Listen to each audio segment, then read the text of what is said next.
Hey everyone, welcome to Locked On Lakers for Thursday. Brian Kamenetsky, Andy Kamenetsky. The Lakers lose Game 5 in Golden State. Did they also lose Anthony Davis for Game 6? That's next. You are Locked On Lakers, your daily Los Angeles Lakers podcast. Part of the Locked On Podcast Network, your team every day.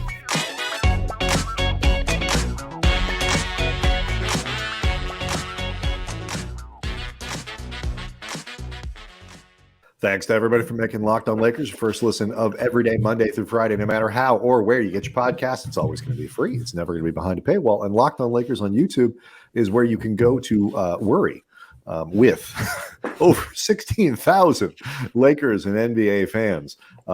Get some group coping going on because, Andy, the Lakers lose Game 5 up in Golden State. The final score is 121-106. That is in and of itself not all that surprising. I actually picked the Warriors to win that game. The big problem for the Lakers was that Anthony Davis took a big forearm to the head about halfway through the fourth quarter from Warriors center Kevon Looney. He left the game immediately, and basically as soon as they were able to get him into the tunnel, they got him off the sidelines. He was wheeled back to the locker room, and as was my impression, required a wheelchair because he was a little woozy, presumably. And so his status is very much up in the air going forward with a head injury. Yeah, first want to clarify just to make sure people understand the elbow from Looney was inadvertent. He was going for a rebound of a D'Angelo Russell missed layup. It was arguably careless. It was not intentional, and it didn't feel terribly dirty to me. Careless, but not intentional. I to be perfectly Looney does honest, have a history of loose elbows, but that wasn't this. I don't even think that was this. I think this was pretty ordinary play. Yeah, this was I thought that was worth clarifying because of what you were just mentioning right there. Chris Haynes from Yahoo and TNT reported that his sources told him early indications are that Anthony Davis has avoided a concussion, but that is, to the best of anybody's knowledge, at least in terms of what we're hearing, nothing that is official. I don't know what testing protocols, et cetera, Anthony Davis has gone through at this point for them to land at this conclusion. Hopefully that is the case, because if he did have a concussion, the likelihood of him playing 48 hours later seems basically impossible. And frankly, game 7 could be in jeopardy if there is a game 7. All of it becomes that, because my understanding, and we'll have more details certainly for Friday's show as we go into Game 6. But it might even trickle through Twitter as we do this show. It could, and if it does, we will trickle it to you. A lot of trickling. But if he does go in the concussion protocol, my understanding is it's 24 hours where he can't do anything, and a full 24 hours, and then you are reassessed. So the next step, I guess, is to see whether or not you get any news that AD has been officially put into the concussion protocol. It didn't look good. Head injuries are strange. Like sometimes, a blow to the head that looks worse. Draymond Green hit his head really hard in Game 4 and seemed okay afterwards. But, it's the location, it's the speed, it's the position of your neck when you get hit. All these things play a role. And the results for AD, he was clearly made quite woozy. He had a lot of trouble focusing. You could see it on the sideline. Yeah, look, I don't know. This is maybe 15 or so years ago. I was in a car accident and I got knocked unconscious and, ended up had to get taken in an ambulance to the emergency room. And somehow I managed It wasn't a wambulance. It was a real injury.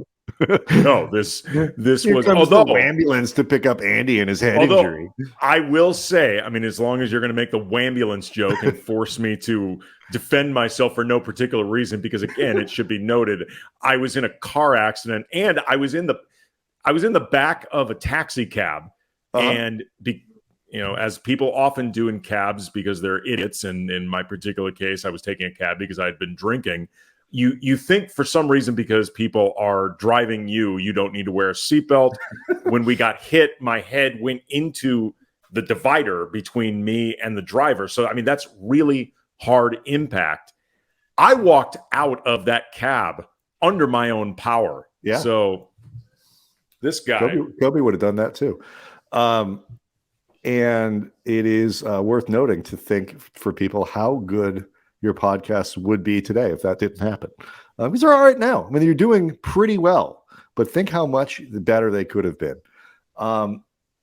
You just don't know with head injuries. And it wasn't really, this is less important, and we'll get back to AD here, but like the Lakers had a stretch where obviously AD gets, that's the most serious one. He leaves the game, but LeBron clearly tweaked an ankle. It looked like, I think that was the fourth quarter as well. Dennis Schroeder looked like he stepped on Steph Curry's foot late in the game and might have tweaked an ankle a little bit there. He was kind of hopping. It was, Austin Reeves, normally gets beat up during games, but good God, Austin Reeves was taking an enormous amount of punishment in Game 5. So, I mean, obviously we don't know what's coming, but short of having definitive information that 3 or 4 players got hurt and won't play or be out of the series, whatever, it's about as bad as it could have gone. Everybody got kind of hurt. The Lakers didn't win, and now we're all scared between now and Friday. Okay, this thought crossed my mind because this was something we discussed at length on Wednesday's podcast. Did Mike Greenberg turn into some kind of oracle? Because remember, he got roundly mocked by a lot of people, including you and me, where he was saying that the Lakers aren't going to win this Game 5. So, because it's the Warriors backs against the wall, like the dynasty's not going to fall in San Francisco. So the Lakers should just leave LeBron and AD to watch the game from LeBron's mansion. Maybe have them travel with the team, but none of them should play. Save it all for Game 6. Like, he wasn't, to be clear, before we start, turning Mike Greenberg into some kind of soothsayer. Like he was not talking about this in terms of injury. He was talking about just energy expended because of LeBron's age and stuff like that. Andy, you know what expends a lot of energy? Getting whacked in the head, having to go back to the locker room. I'm just saying, perhaps you are correct. He's going to be dude's going to be strutting around on Get Up like some sort of pro wrestler. Yeah. Feathers all, plumage all behind him. He can afford a lot of plumage too. He's been at this for a long time. Mm-hmm. It's a really hard position to be in, like for us. I mean, it's harder for AD, I'm not gonna lie, but it's a hard position for us because we don't know. Like, there is a tremendous amount of uncertainty. Everything from is he going to be able to play Game 6? Is he going to be able to play Game 7 if there's a Game 7? What is the long-term impact here for Anthony Davis and all that? But there's another aspect of this that I'm sure every Lakers fan was thinking when this happened, and we'll talk about that next. Locked On Lakers is brought to you by eBay Motors, and for a championship team, it's all about making sure every player is a perfect fit, and it's the same when it comes to your vehicle. Every part needs to fit just right. So the next time you need parts and accessories, head to eBay Motors, and with eBay Guaranteed Fit, you can make sure every part you need fits right the first time around. Just add your ride to My Garage and look for the green check to know the part will fit or your money back. And just like in sports, confidence is the name of the game when you shop on eBay Motors. And with over 122 million parts to choose from, you will be back in the game in no time. After all, it's easy to bring home a win when the right parts are guaranteed. Get the right fits, the right part, and the right prices on ebaymotors.com. Let's ride. Eligible items only. Exclusions apply. So the first thought, obviously, I think most people had was Obleep. The second one, I think, was, come on. Like, of all the things, like it's got to be Anthony Davis in Game 6 of a series they're up 3-1. Game 5. I'm sorry, Game 5 going into Game 6 of a series they're up 3-1. And, it's not anything like he's doing wrong. He's not falling on the ground, Anthony Davis style. All he's doing is trying to get a rebound. It is pure bad luck, wrong place, wrong time.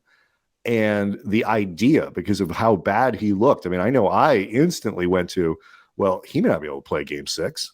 And how awful that would be for AD.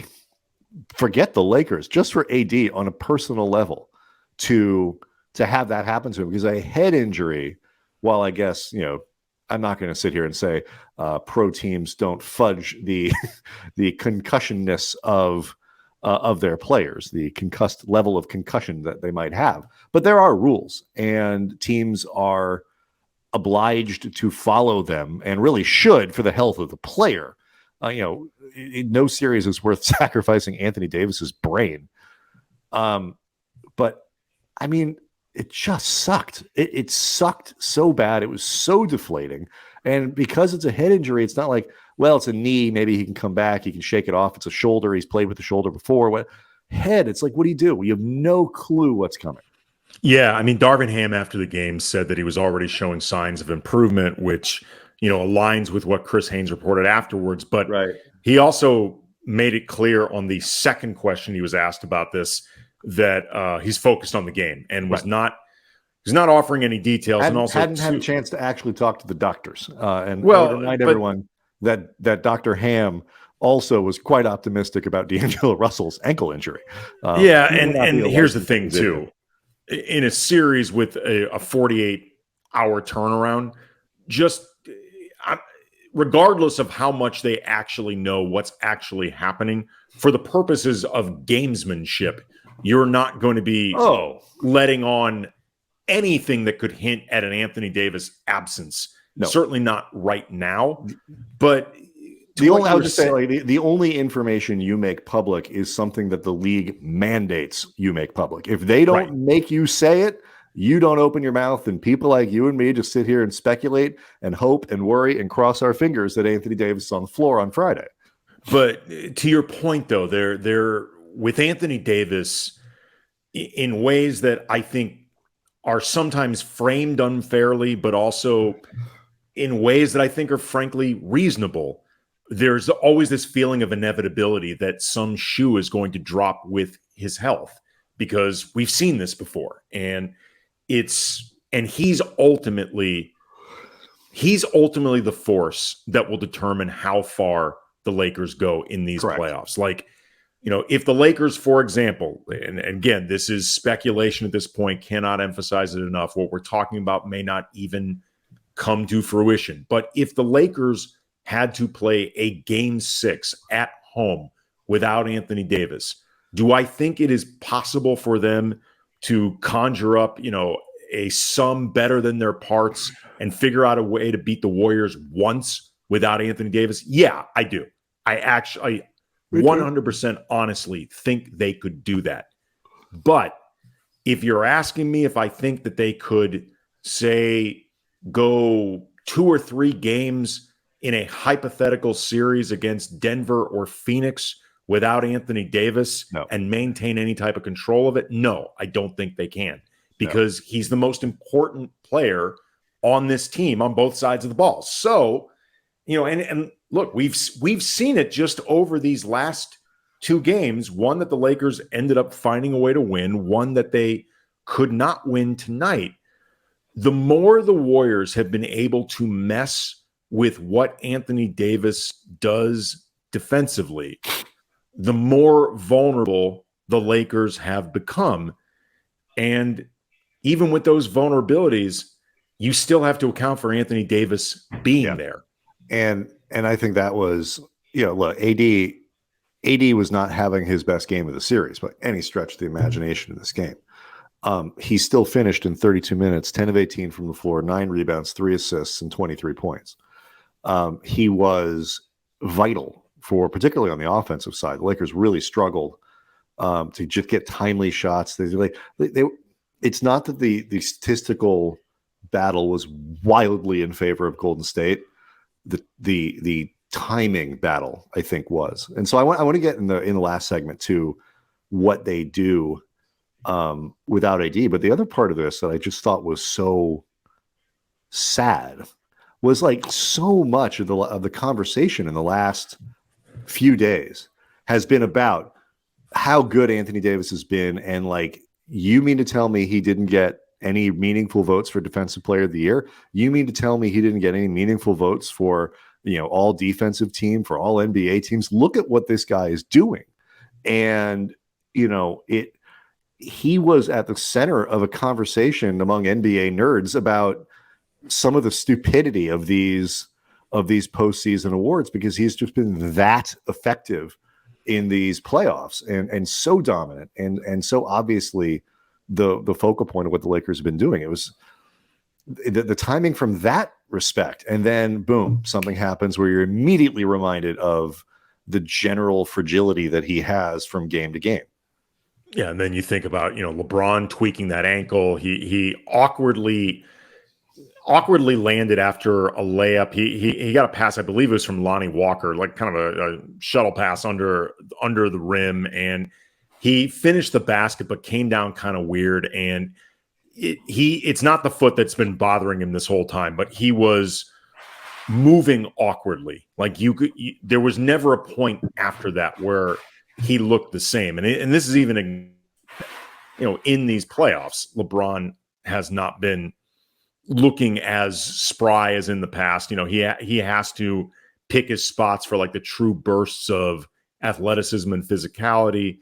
But and look, I mean, we've gone almost a segment and a half. We haven't really broken down the game itself. And like there were elements of this game that put the Lakers behind the 8 ball. They turned the ball over 14 times. They gave up 20 points off those turnovers. They did a very bad job preventing their own misses from turning into transition opportunities for the Warriors, or just the ability to scramble their defense. The Golden State in particular, Steph, but I think also Draymond Green, did a really good job creating mismatches and finding ways to put different Laker defenders in a vulnerable position. They got terrific offensive nights from Andrew Wiggins.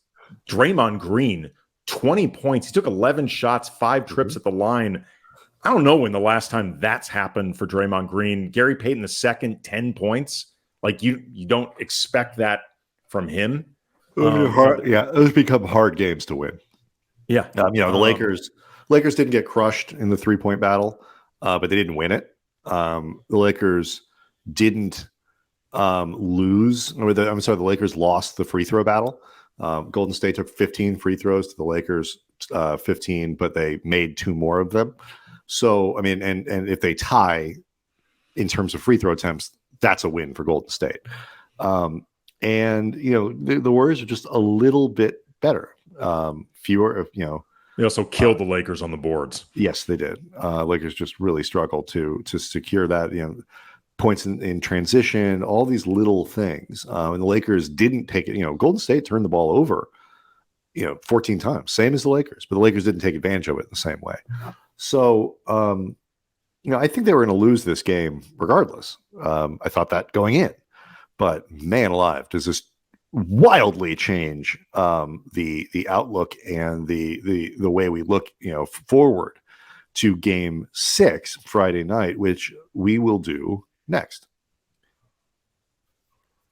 I agree with you, Andy, that the Lakers are capable of winning a game on their home floor, fueled with a lot of emotion.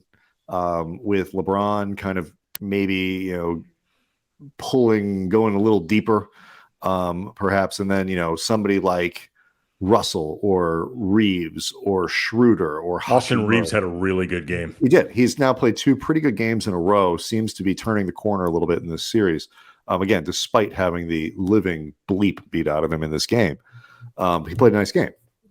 D'Lo hit enough shots, but he hit some shots, but didn't enough of them. They just needed a little. They needed more, and they're capable of providing it. But what do you think? Like the Lakers went really small for the last 4 minutes of the game, or 4.5, while they were trying to win before they pulled the plug. Super duper duper small, trying to take a lot of threes, trying to speed up the game, all that kind of stuff. That doesn't mean they're going to do the same on Friday if AD can't play. What do you think they will do? I have no idea. I was actually asked about this on Locked On Sports Today by Peter Bukowski. I did a segment with him before we started recording. Started recording our show. And I was like, I don't know, man, because the Lakers have, for all intents and purposes during the playoffs, operated without a backup center. Like occasionally Wenyen Gabriel's been tossed into the mix. He played an important role in the final game closing out Memphis. And he's had some spot minutes here and there, but he hasn't really been a factor in the playoffs. Mo Bamba, we've heard from a lot of Laker fans, either on Twitter at Cam Brothers or in the YouTube comment section clamoring for Darvin Ham to play Mo Bamba. Putting aside what you and I have talked about, how this is not the ideal time to throw a guy who's played 80-something minutes with this team into these high leverage moments. I don't even know if Mo Bamba's available. Like, he's been out with that ankle injury. Out, correct, for game 5. He was not in uniform, I don't believe. Right. He has been dealing that ankle injury that kept him out for the majority of the time he's been here since getting traded over from Orlando. It started acting up again. So I don't know if Mo Bamba would actually be an option.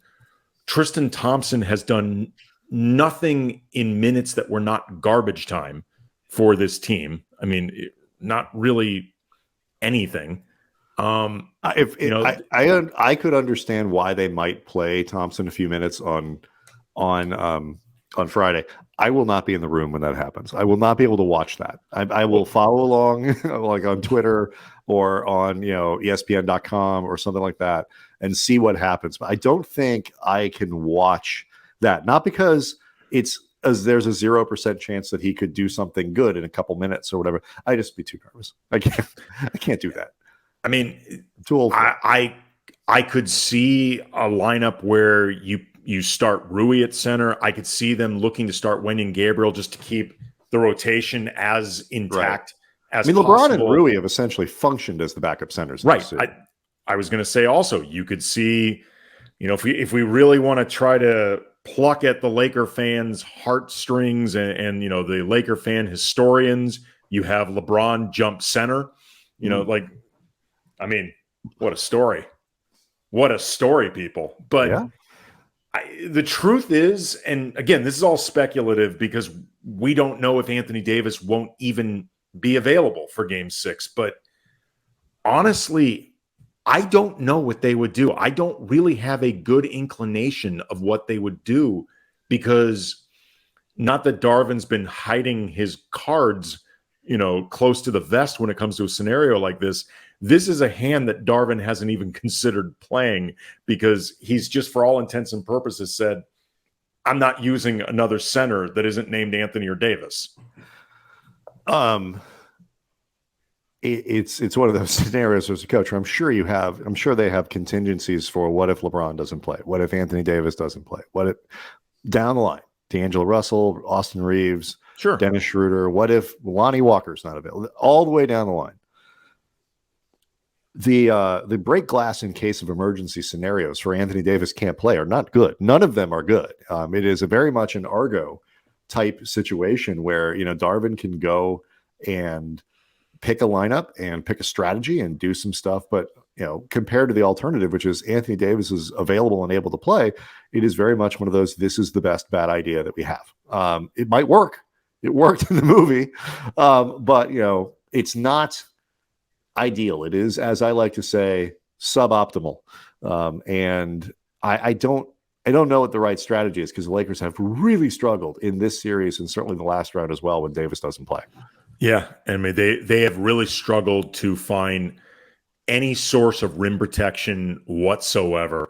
Like they have a very, very difficult time keeping that lane from being completely vulnerable.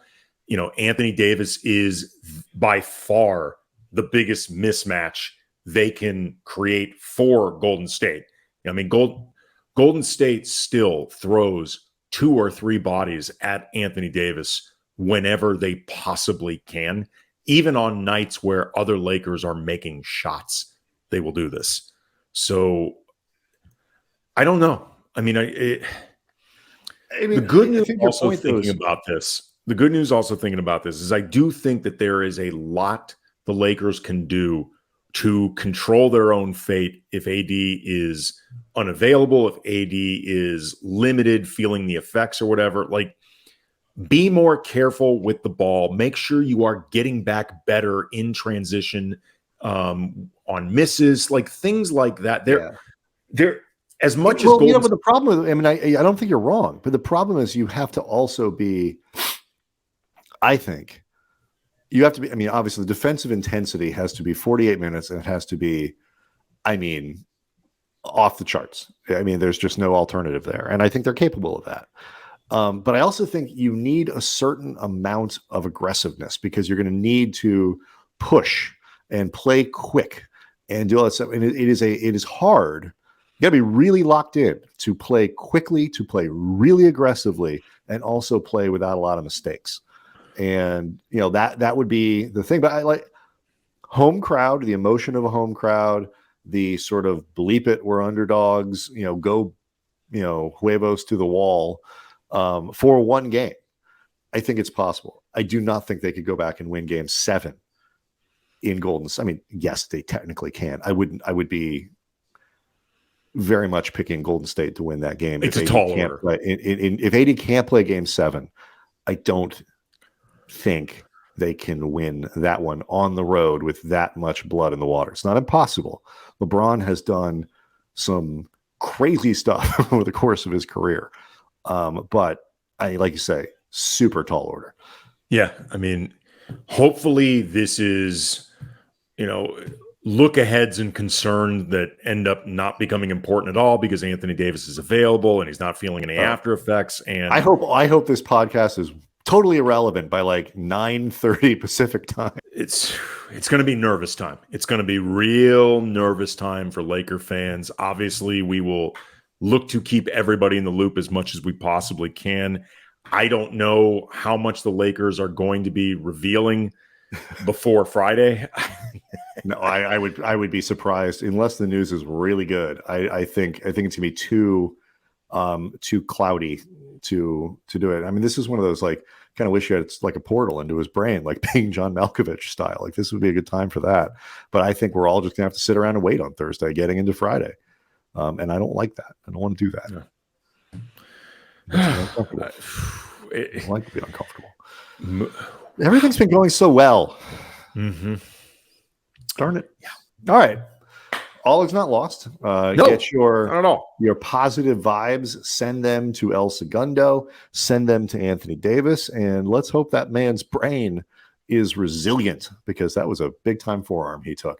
Locked On Lakers on YouTube is where you can go to watch the show and see the distress in our faces, and more importantly, soothe and support over 16,000 Lakers fans who subscribe to the channel. Everyone band together. We need each other between now and Friday, and we'll see everyone tomorrow.